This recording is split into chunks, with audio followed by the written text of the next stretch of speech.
नमस्कार दोस्तों, स्वागत है सभी का आपके अपनी YouTube channel online study D के में। और यहाँ पर आज हम आपके लिए लेकर आए हैं 23 जनवरी 2022 को पेपर सेकंड शिफ्ट के अंदर जो पेपर हुआ है, जो कि 6 से 8 के लिए है, उसमें साइंस और मैथ्स का पार्ट लेकर आए हैं और बाकी के पार्ट भी हम दे चुके हैं। वहाँ पर जाकर भी आप अपना उत्तर चेक कर सकते हैं।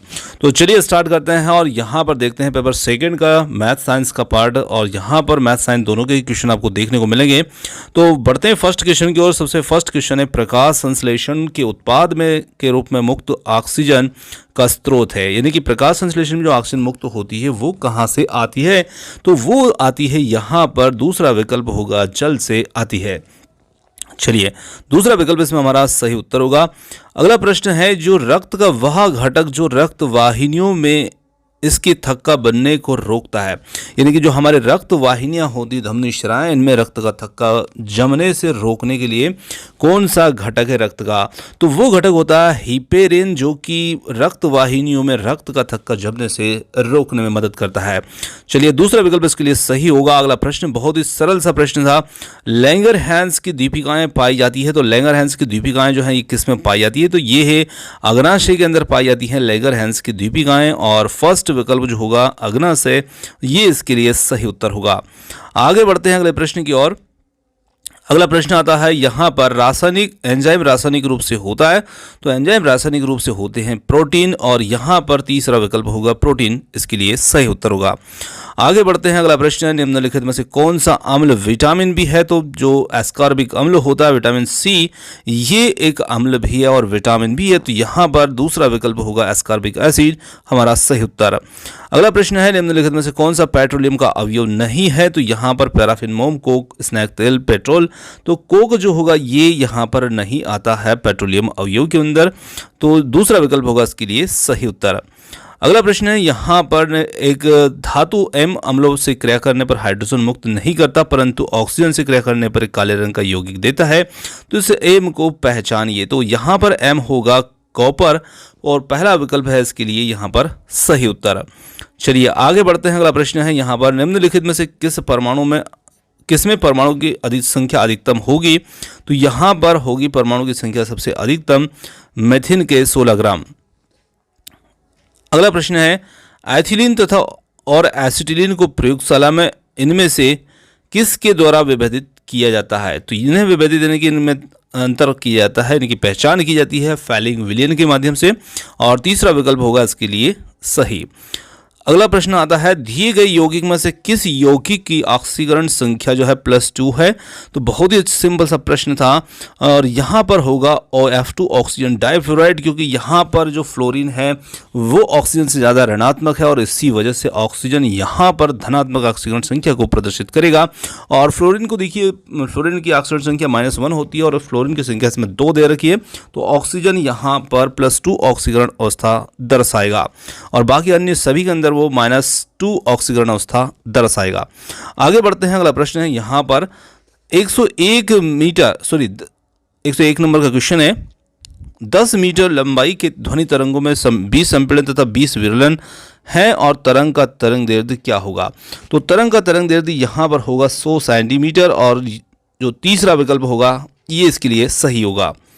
आगे बढ़ते हैं। यदि पानी तथा कांच के परम अपवर्तनांक क्रमशः 4/3 तथा 3/2 हैं, तो पानी के सापेक्ष कांच का अपवर्तनांक क्या होगा? तो यहाँ पर होगा 9/8, और इसके लिए दूसरा विकल्प जो है वो सही है।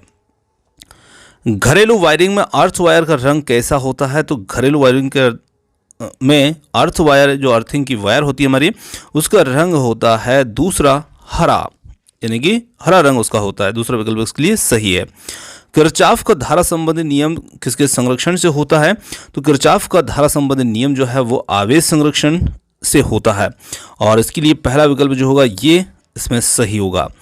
बाइनरी नंबर दिया है यहाँ पर 1101, और ब्रैकेट है इसकी नीचे, यहाँ पर 2 लिखा है कि तुल्य दशमलव संख्या होगी, तो यहाँ पर होगी 13। अगला महत्वपूर्ण प्रश्न है, रेशम पालन क्या कहलाता है? तो रेशम पालन जो होता है ये हमारा कहलाता है सेरीकल्चर। पहला विकल्प होगा इसके लिए सही, सेरीकल्चर। अगला क्वेश्चन आता है यहाँ पर हमारा, प्रोटिस्टा जगत से संबंध रखने वाले समस्त जीवधारी होते हैं, तो ये होते हैं एक कोशिकी यूकेरियोटिक। यहाँ पर चौथा विकल्प इसके लिए सही उत्तर होगा। अगला प्रश्न है, निम्नलिखित में से कौन सा वर्णक बीजों के अंकुरण से संबंध रखता है? तो बीजों के अंकुरण से संबंध रखता है ये है फाइटोक्रोम, और चौथा विकल्प होगा इसके लिए सही। अगला प्रश्न है, वह ऊतक जो एक हड्डी को दूसरी हड्डी से जोड़ता है वो क्या कहलाएगा? तो वो कहलाएगा यहाँ पर स्नायु, या जिसे हम लिगामेंट भी कहते हैं। बीजों का जरायुज अंकुरण होता है, तो बीजों का जरायुज अंकुरण जो होता है ये किस में होता है? तो ये देखने को मिलता है राइजोफोरा में, और दूसरा विकल्प इसके लिए सही होगा। ऊष्मा का एसआई मात्रक क्या होगा? तो ऊष्मा का एसआई मात्रक होता है जूल, और यहाँ पर चौथा विकल्प इसके लिए सही उत्तर होगा। अगला प्रश्न है यहाँ पर, यदि पी, एफ तथा ए क्रमशः दाब, बल एवं क्षेत्रफल को प्रदर्शित करते हैं तो यहाँ पर इसका सही सूत्र क्या होगा? देखिए यहाँ पर अदिश सदिश के रूप में दिया है, तो यहाँ पर उत्तर होगा दूसरा विकल्प, जो कि होगा P बराबर F बटा A, और ये एक अदिश राशि है। अगला प्रश्न आता है, यदि 5 सेकंड में एक वस्तु का संवेग 10 मात्रक से बढ़कर 25 मात्रक हो जाता है तो इस पर कार्यरत बल कितना होगा? तो इस पर कार्यरत बल होगा 3 मात्रक, यानी कि पहला विकल्प इसके लिए सही होगा। अगला प्रश्न है, खाना बनाने के बर्तन में अभ्रक का उपयोग होता है, क्योंकि अभ्रक किस प्रकार का होता है? तो अभ्रक जो होता है ये ऊष्मा का सुचालक होता है, किंतु विद्युत का कुचालक होता है, और चौथा विकल्प होगा इसके लिए यहाँ पर सही। पृथ्वी के चुंबकीय ध्रुव पर नमन कोण का मान कितना होता है? तो यहाँ पर नमन कोण का मान होता है 90 डिग्री, और पहला विकल्प इसके लिए सही होगा। प्राकृतिक रबर का एकलक होता है, तो प्राकृतिक रबर का एकलक होता है आइसोप्रेन, और दूसरा विकल्प होगा इसके लिए यहाँ पर सही उत्तर। सर्वाधिक क्वथनांक वाला यौगिक कौन सा है? तो यहाँ पर होगा एनपेंटेन सर्वाधिक क्वथनांक वाला यौगिक, और जो कि है चौथे विकल्प में। एरोमेटिक यौगिक के अणुओं में पाई इलेक्ट्रॉनों की संख्या होती है, तो एरोमेटिक यौगिक के अणु में पाई इलेक्ट्रॉनों की संख्या होती है 4n+2, और जो कि है पहला विकल्प। रदरफोर्ड अल्फा कण प्रकीर्णन के परिणाम स्वरूप खोज की गई थी, तो यहाँ पर खोजा गया था परमाणु में नाभिक, और दूसरा विकल्प होगा इसके लिए बिल्कुल सही। निम्न में से कौन विषमांगी मिश्रण नहीं है? तो यहाँ पर विषमांगी मिश्रण जो नहीं होगा वो होगा इसमें चौथा विकल्प, जो कि है हवा, क्योंकि वायु जो है एक प्रकार का समांगी मिश्रण होता है। चलिए, चौथा विकल्प इसके लिए यहाँ पर सही उत्तर होगा। अब बढ़ते हैं गणित के प्रश्नों की ओर। तो देखिए वीडियो थोड़ा सा लंबा हो जाएगा, और यहाँ पर सॉल्यूशन आपको पूरा कंप्लीट गणित का जो है अलग ही वीडियो हम दे देंगे, जहाँ पर पूरे क्वेश्चन को आपको कंप्लीट सॉल्व करवा दिएंगे। अभी यहाँ सिर्फ आप अपना उत्तर जो है वो चेक कर सकते हैं। एक धार्मिक आयोजन में स्त्री और पुरुषों की संख्या का अनुपात 3:2 और 20 और पुरुषों के आ जाने से अनुपात जो है उलट गया, तो स्त्रियों की संख्या कितनी थी? तो यहाँ पर स्त्रियों की संख्या जो हो जाएगी वो हो जाएगी इसमें 24। अगला क्वेश्चन है, 3 अशून्य वास्तविक संख्याएं जो कि ए बी सी है, और इनके लिए यदि a/2 b/3 और बराबर c/4 बराबर 2a-3b + 5c बटे k हो, तो यहाँ पर k का मान क्या होगा? तो यहाँ पर k का मान जो हो जाएगा वो हो जाएगा इसके अंदर 15। अगला प्रश्न आता है, यदि a और b दो समुच्चय हैं तो यहाँ पर a-b बराबर a हो, तब a सर्वनिष्ठ b क्या होगा? तो यहाँ पर हो जाएगा 5। यदि वर्ग समीकरण x² - bx + c बराबर 0 के मूल 2 क्रमागत पूर्णांक संख्याएं हैं तो b² - 4c क्या होगा? तो यहाँ पर होगा 1, जो कि है चौथा विकल्प। यदि दो संख्याओं का महत्तम समावर्तक और लघुत्तम समावर्तक क्रमशः 13 और 1990 है, यदि एक संख्या 117 है तो दूसरी संख्या क्या होगी? तो दूसरी संख्या यहाँ पर हो जाएगी 221, जो कि है दूसरे विकल्प में। एक सर्वेक्षण में प्रेक्षणों की संख्या 40 है, और यदि प्रथम 10 प्रेक्षणों का माध्य 4.5 है तथा शेष का माध्य 3.5 है, तो पूरे सर्वेक्षण का माध्य क्या होगा? तो यहाँ पर पूरे सर्वेक्षण का जो माध्य होगा वो होगा 3.75, जो कि है पहला विकल्प। 14 सेंटीमीटर कोर वाले एक ठोस घन से अधिकतम आयतन का एक लंबवृत्तीय बेलन काटा जाता है, और इस बेलन का संपूर्ण पृष्ठ क्या होगा? तो इस बेलन का संपूर्ण पृष्ठ होगा 924 सेंटीमीटर क्यूब, यहाँ पर 30 चौथा विकल्प है। अगला प्रश्न है, 50 संख्याएं दी गई हैं और हर संख्या में से संख्या को 53 से घटाया गया है, और प्राप्त संख्याओं का माध्य जो है वो 3.5 है। दी गई संख्याओं का माध्य क्या होगा? तो दी गई संख्याओं का माध्य यहाँ पर हो जाएगा 56.5। अगला क्वेश्चन है 10 फ्रैक्शन है जो कि 5, 9, 14, 15, x + 1, 2x - 13 और यहाँ पर 26, 30, 32, 34 को आरोही क्रम में व्यवस्थित किया जाता है। इन आंकड़ों का माध्य 24 है, तो x का मान कितना होगा? तो x का मान यहाँ पर जो निकल के आएगा वो आएगा इसमें 20, जो कि है चौथा विकल्प है। तो 20 इसमें सही उत्तर होगा। चलिए अगले प्रश्न की ओर बढ़ते हैं। अगला प्रश्न है एक मैदान को 44 गायें 9 दिनों में चर लेती है, इसी मैदान को कितनी कम गायें ज़्यादा गायें 12 दिन में चर लेंगी? तो यहाँ पर 11 गायें कम पहला विकल्प होगा इसके लिए सही उत्तर। अगला प्रश्न है यदि a + 2 a + 4 अविभाज्य संख्याएं हैं तो यहाँ पर a के कितने मान हैं? तो a का एक ही मान होगा, यहाँ पर चौथा विकल्प इसके लिए सही होगा। 4 अंकों की बड़ी से बड़ी संख्या ज्ञात कीजिए जो कि पूर्ण वर्ग हो। तो 9801 जो है ये यहाँ पर एक पूर्ण वर्ग संख्या होगी तीसरे विकल्प के साथ में। अगला प्रश्न आता है यहाँ पर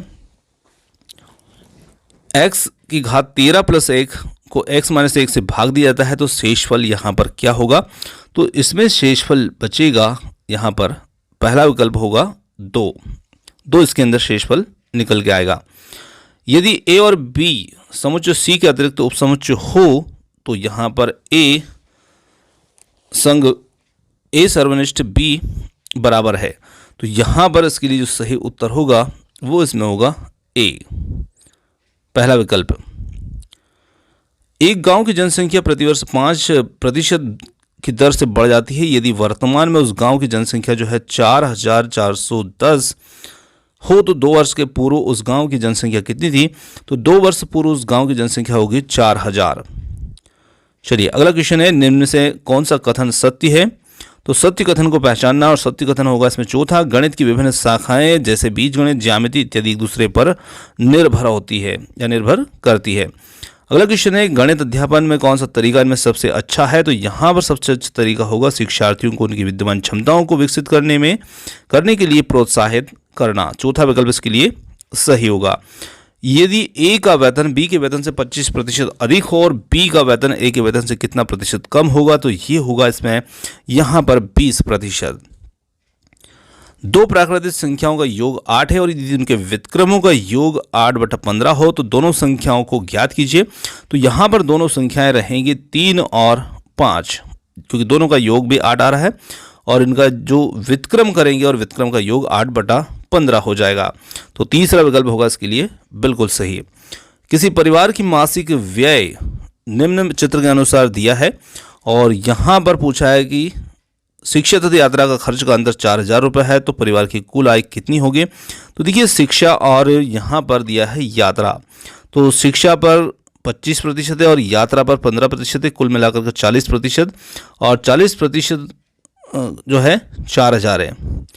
तो यहाँ पर 100% के रूप में हो जाएगा 40,000, यानी कि दूसरा विकल्प इसके लिए उत्तर होगा। जतिन एक वस्तु को इसके मूल्य से 10% कम पर खरीदता है और इसके मूल्य से 10% अधिक पर बेचता है, तो उसका लाभ कितना होगा? तो यहाँ पर जतिन का लाभ जो होगा वो हो जाएगा 22 सही 2/9% और पहला विकल्प होगा इसके लिए सही। अगला क्वेश्चन आता है यदि x² - px + 54 = 0 के मूल 2 और 3 के अनुपात में है तो p का मान यहाँ पर कितना होगा? तो p का मान यहाँ पर होगा 15, जो होगा तीसरे विकल्प में। दो लंबवृत्तीय शंकुओं की ऊंचाइयों का अनुपात जो है 25:64 है और उनकी व्यासों का अनुपात 4:5 है, तो इसके आयतनों का अनुपात कितना होगा? तो इसके आयतनों का अनुपात यहाँ पर निकल करके आएगा जो होगा 1:4, दूसरा विकल्प। आगे बढ़ते हैं यदि a = x/x शब्द जो है बिलो का एक अक्षर है एवं b = x1:1 शब्द वूल का एक अक्षर है तथा c = a - b हो तो c के उपसमुच्चयों की संख्या कितनी होगी? तो यहाँ पर c के उपसमुच्चयों की संख्या होगी 2 और दूसरा विकल्प होगा इसके लिए सही। यदि एक समचतुर्भुज के विकर्ण 10 सेंटीमीटर 24 सेंटीमीटर है, तो इसका परिमाप कितना होगा? तो यहाँ पर समचतुर्भुज का जो परिमाप निकल के आएगा वो आएगा इसके अंदर 52 सेंटीमीटर। तीसरा विकल्प, एक कंपनी 25 लाख रुपए की पूंजी एकत्रित करने के लिए शेयरों का विज्ञापन करती है और यदि एक शेयर का अंकित मूल्य 100 रुपये है तो कंपनी के द्वारा जारी किए गए शेयरों की संख्या ज्ञात कीजिए। तो शेयरों की संख्या यहाँ पर हो जाएगी 25,000। दूसरा विकल्प, अगला क्वेश्चन आता है, ताश की बाण पत्ती की गड्डी में से एक पत्ता स्वेच्छा से निकाला जाता है, तो क्या प्रायिकता है कि पत्ता हुक्म का या इक्का हो? तो यहाँ पर प्रायिकता ज्ञात करनी थी और इसके लिए जो प्रायिकता निकल के आएगी वो आ जाएगी इसमें 4/13। चित्र दिया गया है जहाँ पर ABCD एक चक्रीय चतुर्भुज है और तब क्रमित युग्म XY हैं, तो यहाँ पर XY के जो मान है वो हमें निकालना है और यहाँ पर इसके मान निकल के आएंगे 15, 25। चौथा विकल्प इसके लिए सही होगा।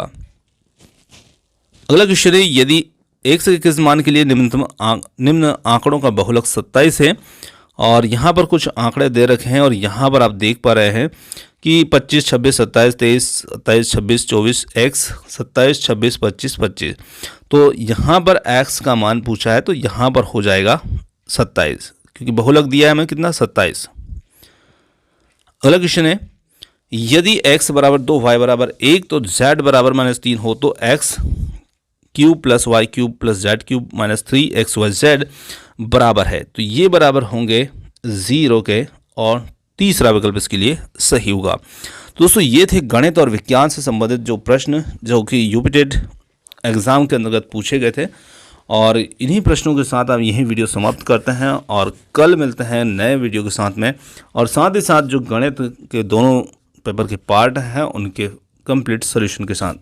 तो चलिए अब वीडियो को यहीं समाप्त करते हैं। आपने समय दिया उसके लिए बहुत बहुत धन्यवाद। Thanks for watching.